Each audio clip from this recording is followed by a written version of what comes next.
You know what? I really didn't expect I'd make a video on this game. But then I realized I was playing it non-stop for 13 hours, so here we are. Before we start, please know that I will try to be as light on spoilers as humanly possible, due to the plot-heavy nature of the game.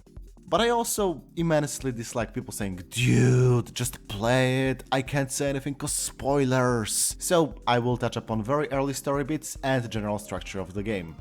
Up to a point. 13 Sentinels Aegis Rim is a visual novel / real-time strategy game developed by VanillaWare. It had its worldwide release on PlayStation 4 in 2020 and received a Switch port in 2022. If you are unaware, VanillaWare is a very specific developer that carved a certain niche for themselves. Drop dead gorgeous 2D sprite animation with so much detail, color and life that the studio's first big worldwide release, Odin Sphere, could set your PS2 on fire, because they didn't design its GPU for anything other than 3D model rendering, because why would you, it's the 21st century.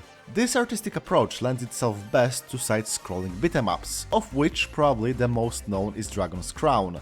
So, 13 Sentinels going full in on the story aspects and only using that unique art style sparsely and not for any actual gameplay seemed peculiar. Note that VanillaWare has another strategy game under their belt, GrimGrimoire, but that was a very specific, side-scrolling kind of strategy. A remaster was announced recently, please buy it, it's a good game. The story takes place in 1980s Japan and starts off with telling you that kaiju attacked a small Japanese city and now it's up to some teenagers in giant robots to stop them.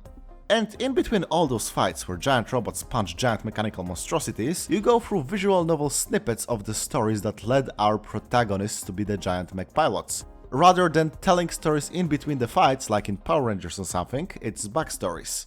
Oh, and as the name implies, there's 13 of them. All of them have playable stories. They are not told in a chronological order and you can pretty much jump between characters willy-nilly aside from some funnels that were placed to make sure some revelations come before characters take them for granted. Yeah, have fun figuring that shit out. But Tid, it's just backstories. How confusing can it be? Well, my dear fellow, let me remind you, this is a science fiction story. Not only that, it's a love letter to pretty much all of science fiction, be it Godzilla, War of the Worlds, Doraemon or E.T. And I don't know if you know, but science fiction that takes itself and the implications of scientific progress of such scale seriously gets really fucked up really fast. And I swear this game pulls the rug from under you and sends you spinning in the air every chapter. If plot twists were an actual physical rotating motion, this game could power all of Tokyo for a decade. It introduces concepts of some characters being time travelers or missing memories within the first 15 minutes. That is merely the tip of the iceberg. Or actually more like an ice cube someone dropped on top of that iceberg. And yeah, it is really hard to discuss what makes any of this unique and engaging without resorting to spoiling some of these twists, so I will talk around this in a way that is hopefully indecipherable to anyone not in on it. I hope you have fun discovering the tales of Kamen Rider Josuke Higashikata, Ketamine Addict, Maybe My Country Lost but the Burgers Though, World Champion at Jumping to Conclusions, Eat the Gay Away, Puella Magi Parabellum Magica, Blacklisted at Blockbuster, Too Pure for This, Her Boyfriend from Canada, I'd Let Her Kill Me, Sassy Lost Child, and He's Like Me for Real. What was surprising to me is how big of a role romance has in each of these stories. Like, I played Odin Sphere and that was nothing but several love stories conflicting with each other, but it was also framed as a fairy tale, so it was to be expected. But no, a very similar approach to character writing is seen in this sci-fi epic. Characters' emotions and relationships play a part as big, if not bigger, than high concepts like nanomachines, lawyer-friendly Godzilla reference, or the taste of yakisoba pan. And you know what? I dig it a lot. Genuine love stories are rare in video games, but here, it's emotions flying high and causing all kinds of sparks to fly. And don't worry, not in a they're mad and refuse to talk kind of way that is common in cheap dramas. In fact, early on, the game makes fun of one girl mistaking two guys talking about their dreams as a love confession, and the misunderstanding is cleared up in the very same scene. It's not that characters act irrationally because they are emotional. It's that characters' priorities differ due to their emotions. And that's a really good approach to writing believable people, I think. The presentation of the game is spectacular. The previously mentioned trademark VanillaWare 2D art style is much more toned down due to the somewhat more realistic approach in character design compared to their previous fantasy output, but it is still absolutely beautiful. I swear this is the most stunning sunset I'll ever see in a video game because it is pretty much a painting.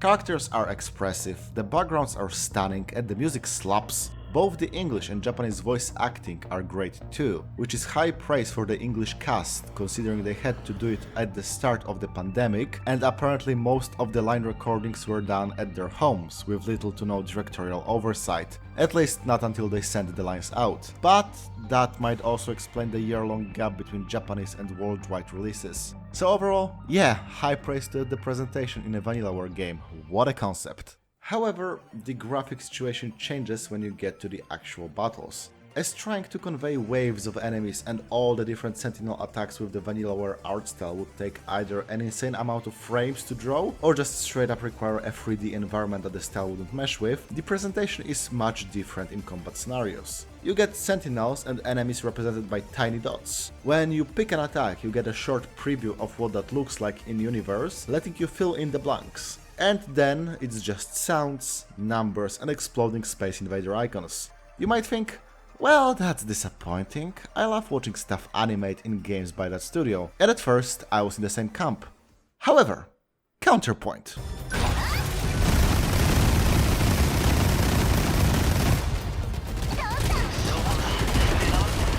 It fucking rules!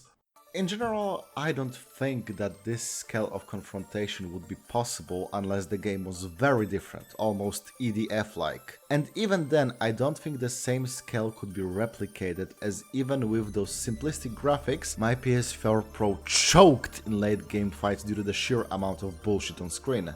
But hey, I wouldn't say no to a spiritual adaptation that is absolutely not EDF with giant robots. If you are a math person with access to Unreal Engine and 3D modeling skills, please make that game. Call it 13 Guardians, Shield's Edge or something. Put me in the credits as special thanks. There is also a simple progression mechanic built into the game. The more kaiju go boom, the more stuff you get that can be used to upgrade the 13 Sentinels. Unlock new weapons, get party-wide temporary buffs, build up the stats. Don't worry if you don't get too much at the start, you'll be showered in that stuff by the end. You also get mystery points, which are used to unlock entries in the game encyclopedia. Word to the wise, there's no point in hoarding them. Once you unlock everything, any more points you earn will get transformed into more XP for the mobile suits. So, you know, don't wait for it until after you beat the whole story or something. The structure of the game at the start is a bit different from the general framework described before. At the beginning, you can only get one character's story at a time, then a tutorial fight, then the next character and so on. It's used to give a basic outline of the plot and conflicts present, but it feels a bit awkward and stilted when compared to the general freedom of approach given to you in how to read the story and play out the fights that you get later, where you can pretty much do whatever the heck you want, until you hit a roadblock that clearly states what needs to be done if you want to get back to that character ASAP. So if you find the prologues a bit dragging, please don't get discouraged. And speaking of stuff not being a perfect match, some abilities give you additional pieces on the board that act autonomously and deal damage. They are straight up busted and kinda take the choice away from certain groups of Sentinels. I've heard that they were nerfed in the Switch version of the game, but they are still pretty metagame defining. So, you know, keep that in mind if you want to avoid optimizing the fun out of the game for yourself. Me, I liked watching all those lasers go whoosh. I think this is as much as I can say before going down the rabbit hole. So, to repeat myself, this is a 20 to 30 hours long visual novel that got me to sit down and play through 13 hours of it in one sitting. And I can't even explain why, I just enjoyed myself throughout the entire experience and didn't want to put it down. And if that isn't the most glowing recommendation for a game, I don't know what is. Alright, now me and my more knowledgeable pals are gonna shift to the spoiler sector, or as you kids might know it, the year 2188. If you want to avoid the spoilers, step out of the glowing blue light until the time now visible on the screen. You won't even notice that we're gone.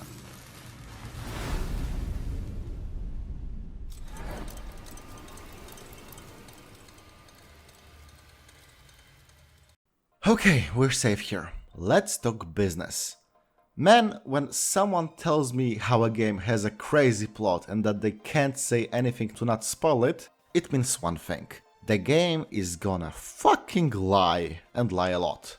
But not in a David Cage, haha, I showed you a thing that never actually happened kind of way, but rather in a way that grabs onto two basic facets of human perception that has been screwing us over since times immemorial: permanency and uniqueness of objects. Which is to say, once we internalize object A as object A, we expect it to keep being object A, and that there is only one A in the world. Or, in less abstract terms, we don't usually expect the name Chihiro Morimura to relate to 4 different people, one of them under a different name. And we certainly don't usually expect those Chihiro Morimuras to be actually separate beings, not just different timeline versions of the same person. So because I knew that this is what crazy usually means in context of stories, this didn't catch me off guard so hard. I've watched Fight Club, I've read Ubik, I know what's up. And yet I was surprised quite a few times in 13 Sentinels still. That's because the best way to conceal a lie is to admit to a previous subterfuge. For some reason people tend to think the other party is being truthful when it admits to a falsehood. Or maybe I'm just gullible, but regardless. The game telling you upfront that time travel and memory erasure are a thing is a genius move, because it gets you thinking, oh, so the world differs from ours but only in these specific ways. These are the only ways it is untrue to reality. But no, motherfucker, this is the Matrix! 15 flesh and blood people in growth pods for a colony, getting their societal and emotional development given to them by an uncaring and surprisingly easy to hack digital demiurge. Everyone around them is AIs, so perfect as to be indistinguishable from humans. Oh yeah, also humanity died out, this is millions of years into the future. The 15 are all clones of the people who fucked everything up, and this is a unique shot for a better tomorrow, screwed up by 2 root causes of evil in the world: nihilism and video games. And I have to say, seeing some reactions to these revelations was peculiar, perplexing, worrying. Because I've seen some people treat this as a revelation that none of this is real, and that this world that the characters fight to preserve and people in it are not worth fighting for. And I'm just stunned by the sheer, I don't know, fatalism of it?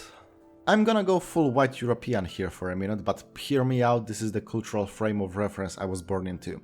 It is pretty common notion in Western philosophy that the material world is just a reflection of the truth. Be it Platonic ideals or the Christian afterlife, there is something beyond the world we know and it is the truth, while we live surrounded by illusions and can only grasp the facts through reflection and insight.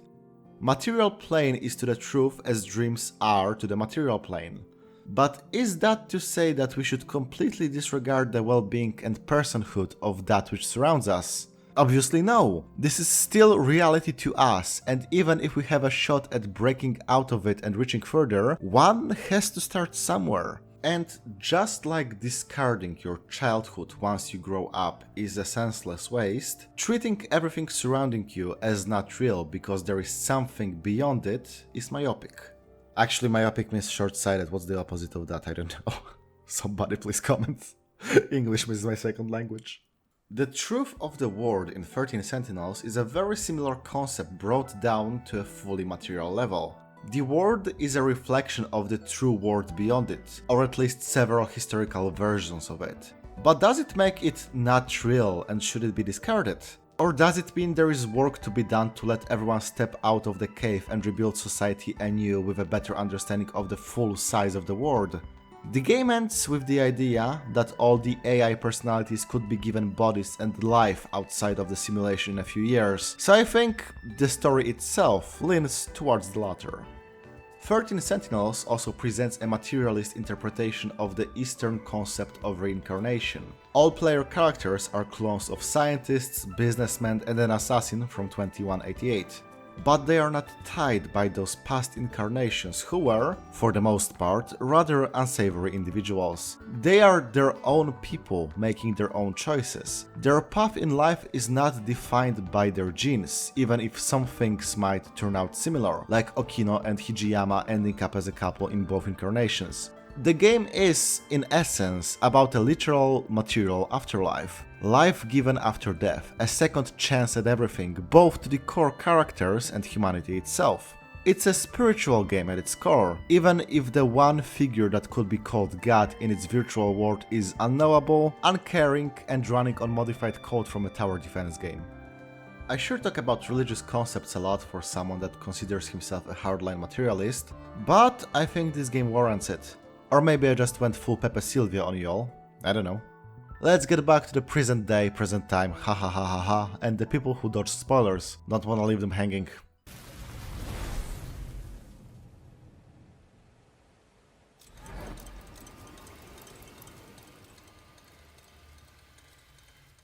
Hey, we're back. Did you miss me? No? Alright, let's get a closing statement out of the way and then you can go buy this game if you haven't.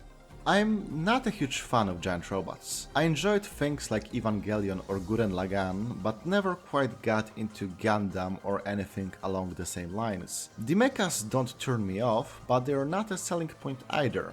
If there's machinery to be on screen, I'm more interested in human-sized tech, tools to be used, and something I can draw a line to from current technological advancements, rather than just a mechanized human but bigger. So if you're in the same camp as me, go get this game regardless. The strategy parts are fun and have a real audiovisual punch despite simple presentation, and the game's story is only tangentially about the robots themselves. Unlike every other mecha series, it's about the Ow! Okay, second attempt. I'm not hugely into science fiction. I know the staples of the genre, but still haven't experienced many of them, and I am in no hurry to do so. However, even a layman like me could tell that the love for the genre in 13 Sentinels is palpable. It's a transformative love, one that is not afraid to openly reference things by name and theme, but also one that has thought about why it feels so strongly towards those works and how those feelings can be used to create something new and unique. And I think that is always worth celebrating. Doesn't hurt that the game fucking rocks! Alright, that's the end of the video.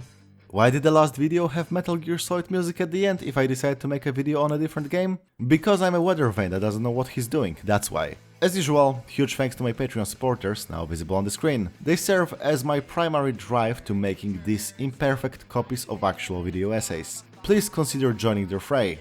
And if not, and you still like my garbage, hey, sharing is caring.